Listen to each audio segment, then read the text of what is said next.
Penny munane ning lokal a gobyerno ning San Fernando ing transition at turnover ceremony niyang Lunes, June 23 king Heroes Hall, Amphitheater. Tinagon king programa dina re-elected Mayor Vilma Valle Caluwag, kayabe dina outgoing Vice Mayor BJ Tiger Lagman, Vice Mayor-elect Aurelio Brenz Gonzales at reng bayong halal a konsehal. King seremonya, formal niyang tinurnover Lagman reng dokumento at reng simbolikong gamit kalupan ning gavel kang Gonzales at reng 9th sangguniang panlungsod. Putting the interest of the people first and always guided by the sense of duty, compassion, and integrity. We sincerely wish them all the best from the 8th Sanggunian to the 9th Sanggunian, and may God continue to guide this administration toward the continued progress of our beloved city. Keti pigmaragol ng Lagman reng agawa ning 8th sangguniang panlungsod at ingulaga na misundu igliderato kay bat mayari ing karelang termino king June 30. Pasalamat naman ni Gonzales king kayang elilan king pwesto.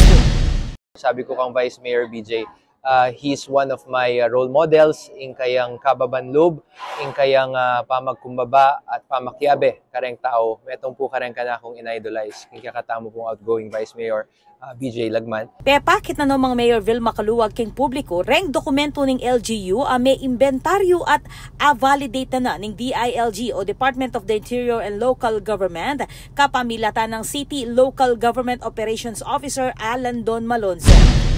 Pretty sure na ako man naging sahop ning kaya katamong bayong Vice Mayor Brenz Gonzales at ding Sanggunian agawa talangan at abit tayo itang mumunang termino. Katutuanan, yarine itang first 100 days tamo, gawan minalakan yan, uling kainangan, api pagmitingan mine. So, mamandar na lareng balang departamento para kitang malagong first 100 days tamo niya. Watch out! Dinikdik ng Gonzales ing ulagan ning pamisan metong ning executive at legislative body ning City Hall bang isulong lareng programa para king syudad.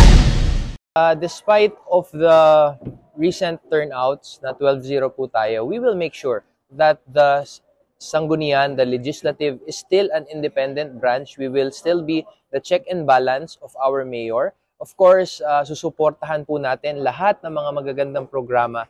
And of course, kung meron mga konting issues, pag-uusapan natin ito. We promise to unite para sa kapakanan ng future ng ating Fernandinos. Ako po, Patricia Mamangon para King News Force Pampanga. Balitang tutuking Balen, susuyo.